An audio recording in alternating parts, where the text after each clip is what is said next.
Abra sua Bíblia no Salmo de número 28, vamos seguir com a exposição sequenciada desse Salmo, Salmo 28. Mas primeiro nós vamos fazer a leitura do texto e depois nós vamos continuar a análise desse Salmo, Salmo 28.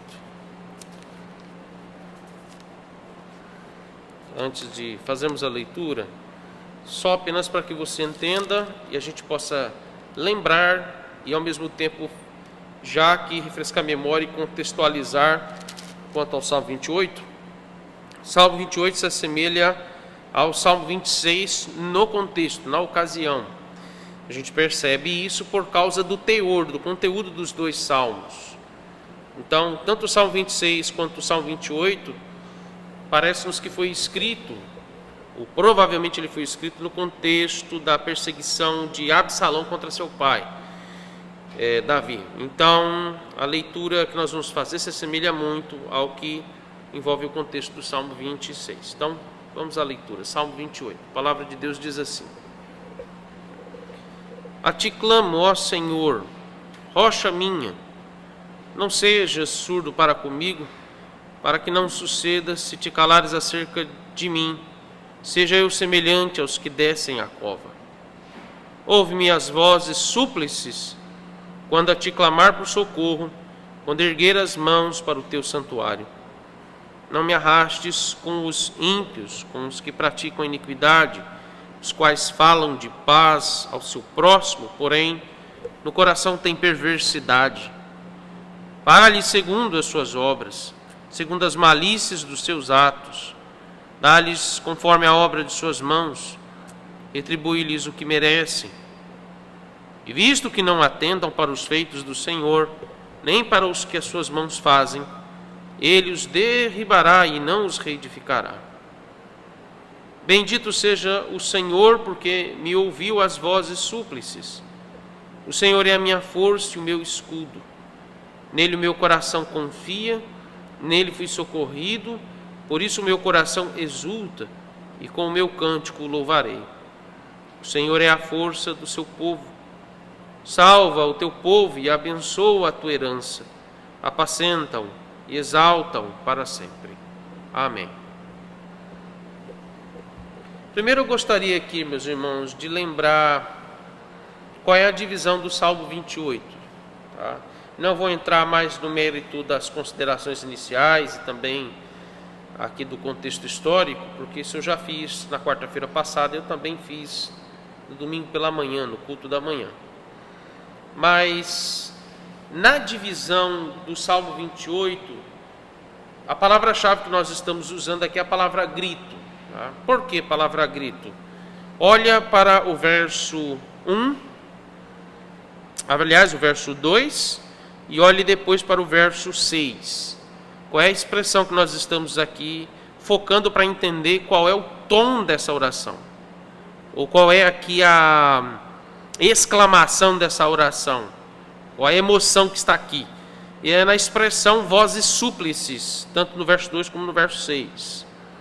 É interessante porque no verso 2 ele vai usar a expressão vozes súplices, que significa aqui grito, ou também significa humilhação. Quando uma pessoa está gritando por socorro, ela está se humilhando. Esse é o teor aqui, ou o sentido que é usado nessa expressão. Tá? Então, ele está dizendo, ouve-me as vozes súplices, ou em outras palavras, a gente pode também traduzir por, ouve os meus gritos, Senhor. E no verso 6, a gente já percebe a divisão. Então, a divisão do Salmo 28, ela pode ser considerada em duas seções. Quando eu falo seções, não quer dizer necessariamente aqui os tópicos, tá bom? Nós temos 3 tópicos principais, mas a estrutura do Salmo 28, ela está dividida aqui em 2 seções. A primeira seção vai até o verso 5, e a segunda seção vai até do verso 6 ao verso 9. Repito, por que a gente consegue perceber essas 2 seções aqui na divisão? Por causa dessa expressão, vozes súplices. Enquanto que na primeira seção ele está pedindo que Deus ouça os seus gritos de socorro, a partir do verso 6, na segunda seção, ele está expressando confiança e louvando a Deus porque Deus ouviu os seus gritos de socorro. Então a sessão está muito, as duas sessões aqui, a divisão do Salmo 28 está muito simples de identificar. Agora, os tópicos que a gente está aqui trabalhando no Salmo 28, são 3 pontos que nós podemos destacar aqui para desenvolver os princípios aplicados nesse salmo. Tá? Então, por exemplo, nós temos a palavra-chave, grito. Então, o primeiro ponto que vai do verso 1 ao verso 5 é: qual o motivo do grito? Essa é a primeira pergunta. E aí, quando nós vamos do verso 6 e 7, nós temos o segundo ponto.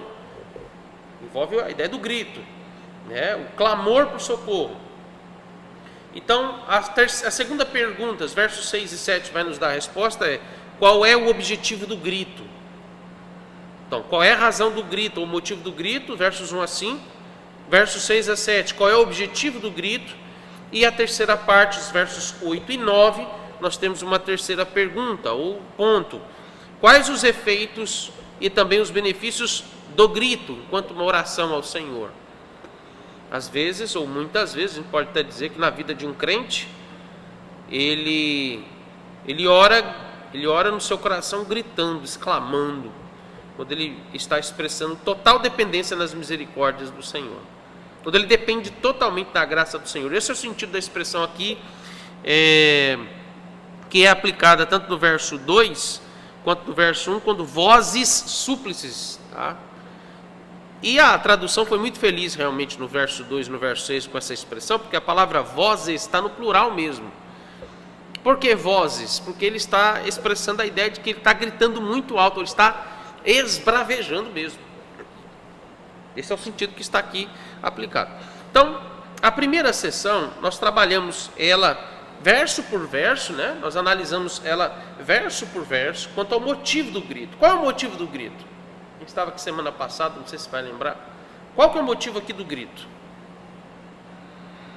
Quando o Senhor fica em silêncio. Esse é o ponto que envolve o motivo do grito. O Senhor está em silêncio. Lembra? O verso 1, ele vai expressar a sábia decisão aqui do salmista de gritar por socorro a Deus. De não ficar calado, mas ele grita por socorro a Deus. Essa é uma sábia decisão que o crente toma. Outro ponto no verso 1 é que o único temor que esse crente tem é que ele deve ter aqui a preocupação de não se tornar igual aos ímpios, ou de não se associar aos ímpios. Outro ponto no verso 1 é que nós temos uma pergunta: até que ponto um crente ele pode entrar em profunda tristeza quando Deus não lhe responde? Ou, em outras palavras, quanto tempo demora para que Deus venha responder as orações? Ou quanto tempo dura o silêncio de Deus? Até que ponto a gente suporta isso? Tá? Aí, quando você vai para o verso 2, nós temos aqui quando o salmista reconhece que Deus é a sua rocha. Deus é a sua rocha. Aqui é sinônimo de salvação. Tanto é sinônimo de poder, como também a ideia de salvação, socorro. A ideia de rocha é de algo que é permanente, algo que é resistente. A salvação de Deus aos seus filhos é uma salvação, é um socorro permanente. Não é um socorro temporário, não é algo que pode correr o risco de perder. Ainda no verso 2, quando ele lembra que enquanto Deus não responder, isso não significa que Ele está nos abandonando, mas significa que nós não devemos interromper os nossos clamores, os nossos gritos. É como se Deus estivesse falando o seguinte a nós no silêncio: continue orando, continue clamando, continue gritando por mim. Porque, em outras palavras, pode parecer estranho isso, alguém ouvir isso, né? Mas para nós crentes não é estranho. Mas Deus tem prazer quando nós, no sofrimento, gritamos por Ele. É essa a ideia que está aplicada no verso 2. Por causa da expressão rocha. O Senhor é a minha rocha. Né? O Senhor é a minha rocha. Ouve as vozes súplicas quando clamar por socorro, quando erguer as mãos para o teu santuário. Ainda no verso 3, quando ele nos mostra que a única forma de ser socorrido em situações de perigo, como é o caso de Davi, é só pela graça de Deus. Ninguém pode se livrar porque a questão aqui é a morte. O verso 3 destaca muito a ideia aqui da figura do poço. Então perceba o contraste que é estabelecido aqui paralelamente nos versos 1 a 3. Ele destaca a rocha, ele destaca aqui a cova, e aí no verso 2 ele destaca o santuário, quando ele clama por socorro, e no verso 3 ele suplica que o Senhor não venha associá-lo com o ímpio, não arrastar com os ímpios.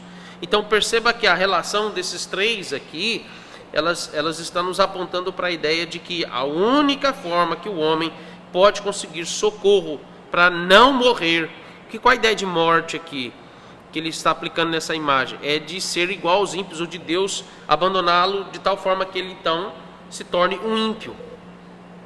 Esse é o desespero dele aqui no verso 3, tá? Verso 4, ele está rogando a Deus o castigo proporcional ao que os ímpios merecem. E a gente viu, inclusive, que os ímpios aqui são pessoas de dentro da sua corte, são pessoas de dentro do povo de Israel, incluindo, neste caso, até mesmo seu filho Absalão e todos os que faziam parte da sua corte aqui. O que a gente aprende aqui nos versos 4 e 5? Nesses dois versos. A oração do justo sempre desejará, pedirá e produzirá justiça. A oração do justo, ela nunca se penderá para a injustiça, mas ela sempre desejará e produzirá justiça. É isso que os versos 4 e 5 nos ensinam aqui. Agora vamos para o segundo ponto. O objetivo do grito. Quando, então, agora, o lamento, vocês lembram a ideia de lamento? Qual a ideia de lamento aplicada aqui mesmo? Estou repetindo essa expressão o tempo todo, tá? Lamento, lembra na estrutura que nós vimos sobre o que é o lamento? O lamento começa com o quê? Qual expressão? Com grito ou gritos.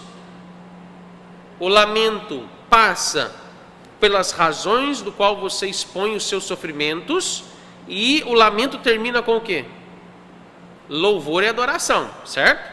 Então entenda que o lamento nessa segunda parte vai se transformar em confiança e esperança. O objetivo do grito, ou seja, o objetivo do lamento, qual é? Lamentar, ou seja, na oração do justo significa agarrar-se à esperança. E quem é a nossa esperança?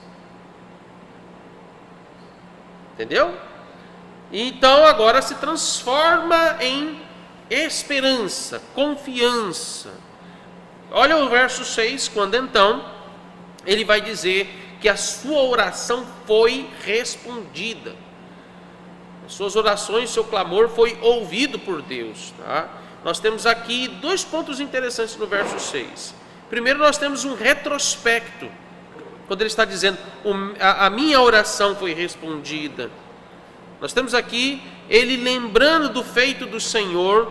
Então, por isso que no verso 6, a impressão que nós temos, eu até falei isso domingo, a impressão que nós temos aqui no verso 6 é que ele escreveu os versos de 1 a 5 num determinado momento, que foi um momento de aflição, deixa a pena lá em cima do manuscrito, Deus responde a sua oração ao longo de outros dias, e logo em seguida, quando Deus responde a sua oração, vem-lhe a lembrança, eu preciso terminar aquela oração.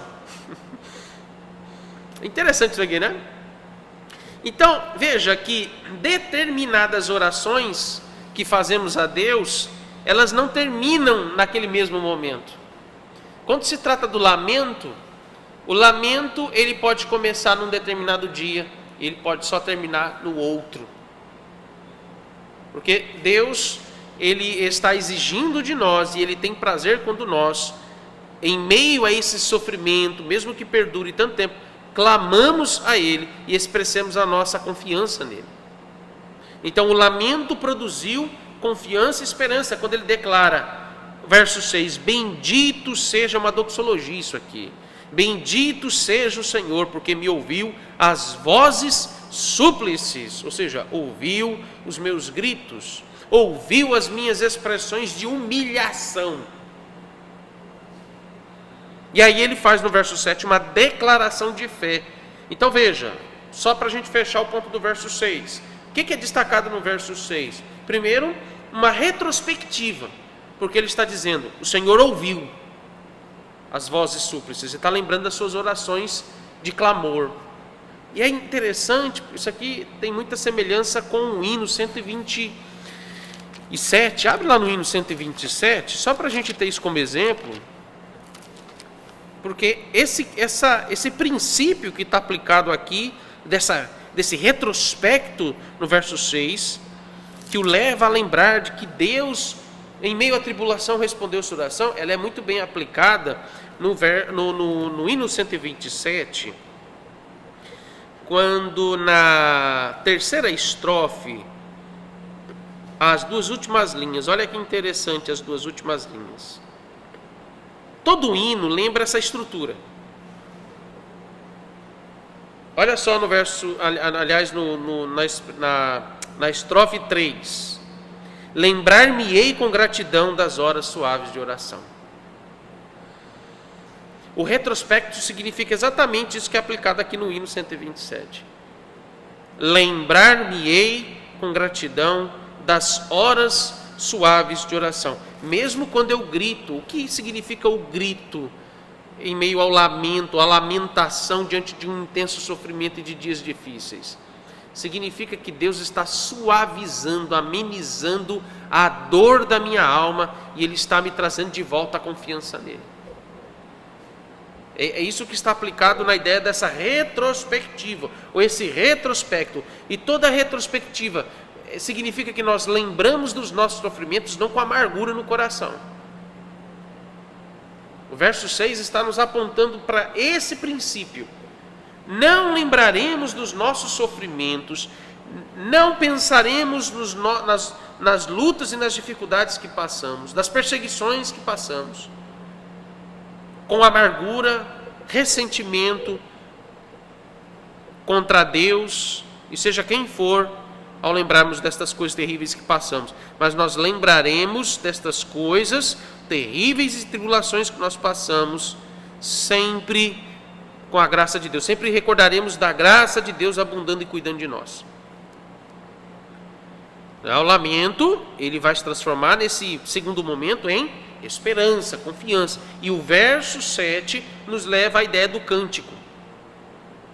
E o verso 6, ele faz um preâmbulo. Bendito seja o Senhor, porque me ouviu as vozes súplices. O Senhor, aí vem o cântico. O Senhor é a minha força e o meu escudo. Nele o meu coração confia. Nele fui socorrido. Por isso o meu coração exulta e com o meu cântico louvarei. Isso é como se fosse uma estrofe de alguma melodia que ele encaixa aqui. Claro que o Salmo 28, possivelmente, ou com certeza, era um salmo que era cantado em algum momento dentro da liturgia dos cultos da Antiga Aliança, das celebrações do povo de Israel. Mas em si, na estrutura do Salmo 28, parece-nos que é como se Davi estivesse dizendo aqui, olha, veja um pequeno hino que eu escrevi dentro da minha oração. Talvez essa seja a ideia do verso 7. Veja um pequeno cântico que veio ao meu coração todas as vezes que eu me lembro de quando o Senhor respondeu os meus gritos. Então, o verso 7 está nos mostrando, o que a gente aprende com o verso 7 aqui? Quais as posses, vamos pensar nessa expressão. Quais as posses e bênçãos que nós recebemos quando nós gritamos por socorro ao Senhor e Ele nos responde? A primeira, confiança. Segunda, experiência. Terceira, esperança. Quarta, alegria. E quinto, adoração. Deus move o nosso coração à adoração a Ele. A gente até aplicou isso nos dois textos que são bem similares, apóstolo Paulo e também Tiago, que é Romanos capítulo 5, verso 3 a 5 e também Tiago 1, verso 2 a 4. A gente viu isso, né? Então, nós lemos esses dois textos. Eu vou pedir, até para a gente interagir aqui, eu peço, Albert, por favor, leia então Romanos, vamos reler esses dois textos. Romanos 5, os versos 3 a 5.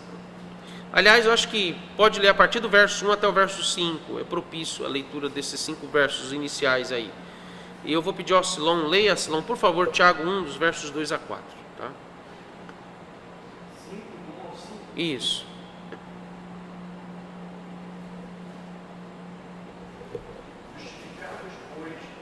mediante a fé, temos paz com Deus por meio de nosso Senhor Jesus Cristo, por intermédio de quem tivemos igualmente acesso, pela fé, a esta graça na qual estamos firmes e gloriamos-nos na esperança da glória de Deus. Não somente isso, mas também nos gloriamos nas próprias tribulações, sabendo que a tribulação produz perseverança, e a perseverança experiência, e a experiência esperança. Ora, a esperança não confunde, porque o amor de Deus é derramado no nosso coração pelo Espírito Santo que nos foi colocado. Muito bem. Agora, Tiago 1, dos versos 2 ao 4. Tiago 1, dos versos 2 ao 4.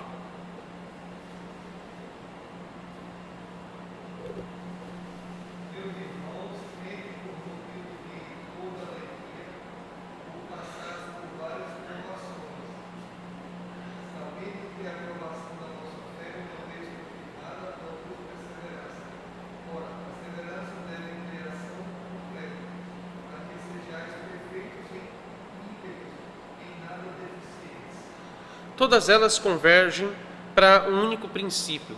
Deus nos comunica estas bênçãos da salvação na oração. Palavra e oração. Mas como nós estamos tratando, obviamente, aqui da oração, então veja, Deus... Por que a oração é meio de graça?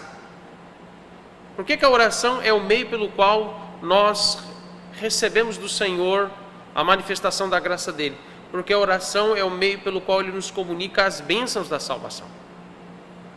E quais são as bênçãos da salvação?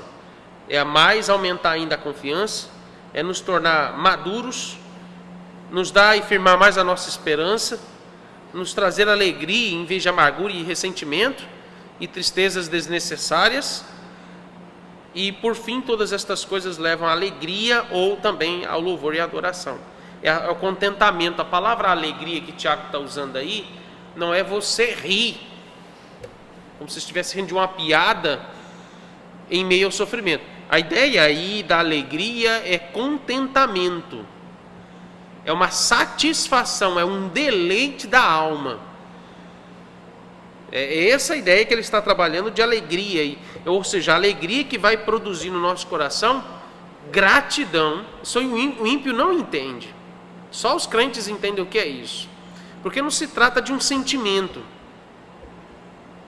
Deus, obviamente, ele pode produzir em nós o sentimento da alegria em meio ao sofrimento, quando há o contentamento, a satisfação, produzir em nós a adoração e louvor a ele. Isso é possível. Mas em si o que ele está nos mostrando é que um coração de luto, um coração que está profundamente entristecido, que está sofrendo dores na sua alma, que está às vezes até em momentos de desespero, ele pode ao mesmo tempo desfrutar da alegria da salvação quando estiver nessas situações, emotivamente falando. Não é o caso de Jó. Rasgou suas vestes quando soube da notícia da perda de tudo que ele tinha, inclusive de seus filhos. Naquele momento ele rasga suas vestes.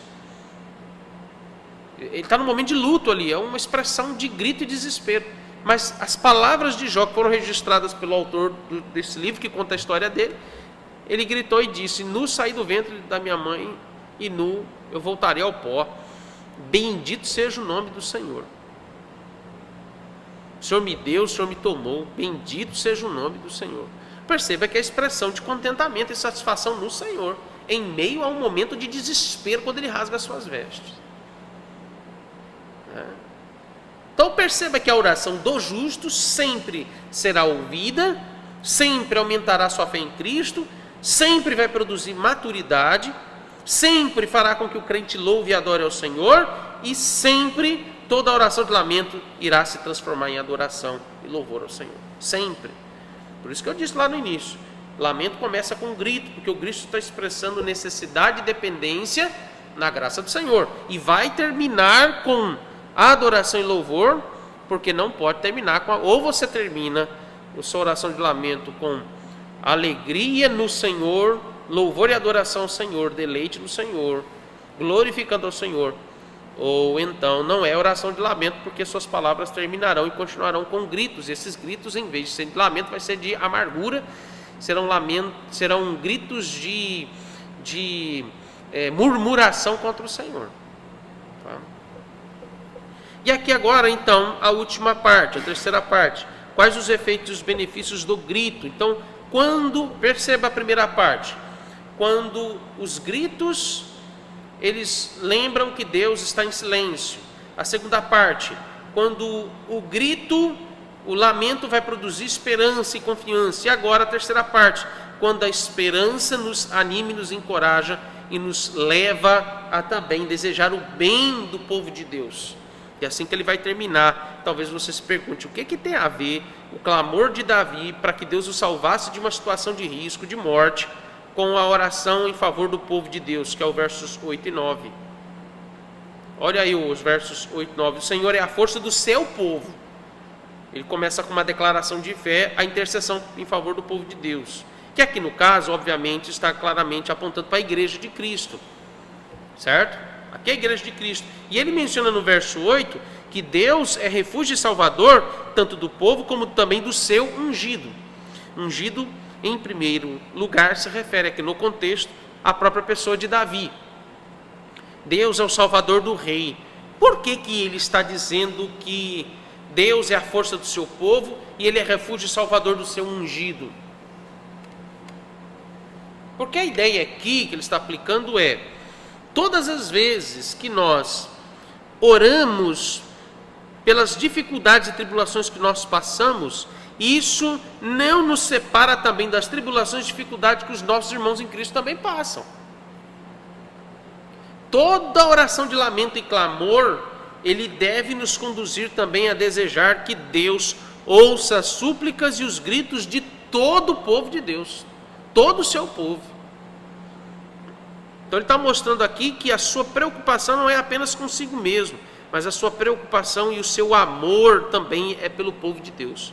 Então ele está considerando que o seu problema e o seu sofrimento faz parte também da vida do povo de Deus.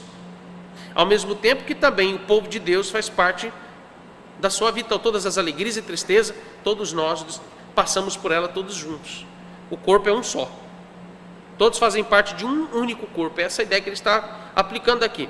E no verso 9, quando ele então faz a intercessão, quando ele clama, ele intercede pela igreja aqui. Tá? Então, veja qual que é a importância de nós orarmos ou termos a oração como meio de graça e também como uma ordenança. O que ele está nos ensinando nos versos 8 e 9 é que todas as nossas petições, todas as nossas súplicas, todos os nossos clamores, eles devem sempre envolver não apenas as nossas necessidades e problemas, mas também devem envolver as necessidades e os problemas de todo o povo de Deus. É nossa obrigação, em meio ao lamento, não orar apenas pelos nossos problemas, mas é dever nosso, em meio aos nossos sofrimentos e dificuldades, lembrar dos sofrimentos dos nossos irmãos em Cristo. Uma forma de dividir o peso e a carga daquilo que sofremos. Deus nos humilha quando Ele nos lembra também dos sofrimentos dos nossos irmãos, que às vezes está pior do que o nosso. E nisso a gente lembra da misericórdia de Deus na nossa vida, porque Ele nos dá sempre o que a gente pode suportar. Tem gente passando pior, sofrendo pior do que eu estou sofrendo e passando, e eu devo me lembrar também destes que sofrem, porque eles não sofrem sozinhos, eles sofrem junto comigo, e eu devo também sofrer junto com eles. Isso aqui nos ensina que Cristo, quando morre por nós, também morremos com Ele. Cristo ressuscitou e nós ressuscitamos também com Ele, para Deus. Tudo isso nos mostra a nossa unidade. A unidade da igreja, ela é estabelecida de forma prática, inclusive quando nós oramos, não apenas por nós mesmos, nós oramos por toda a igreja de Cristo. Esse é o princípio que é aplicado. Então, quando ele começa orando, suplicando pela rocha que é Cristo, e ele termina a sua oração clamando em favor da igreja de Cristo. Ele começa, repito, ele começa orando e clamando, pedindo que Cristo, como rocha, venha lhe dar segurança e salvação, e ele clama depois para que Deus preserve a igreja de Cristo, cuide e proteja a igreja de Cristo e a exalte. Ele termina a sua oração dizendo: apacenta-o e exalte-o para sempre. Então ele lembra de orar tanto pela proteção do povo de Deus, como também pela glória que Deus há de comunicar ao povo de Deus, as vitórias que Deus dará ao povo de Deus. Essa é uma oração que deve ser feita até que Cristo volte. Tá? Então, basicamente a estrutura do Salmo 28 que nos é aplicada aqui é essa. Tá? Então, só para a gente fechar e concluir, vamos lembrar dos tópicos. Primeiro tópico, os versos 1 ao 5. Qual o motivo do grito? Deus está em silêncio. E o salmista é movido pela fé a gritar enquanto Deus não responde. Ele grita porque ele sabe que Deus irá responder. Agora, qual é a razão, o objetivo do grito? Versos 6 e 7. Quando então o seu lamento se transforma em esperança, porque Deus ouviu os seus clamores, Deus ouviu o seu grito. E os versos 8 e 9, quais os benefícios que isso vai produzir em nós, desse grito? Vai produzir em nós mais ainda confiança, alegria, devoção e intercessão em favor do povo de Deus. Tá? Então, é assim que o Salmo 28 nos expõe esse lamento. Quase toda a primeira coletânea dos Salmos, ela é em grande parte só lamentos, só orações de clamores e de gritos. Tá bom?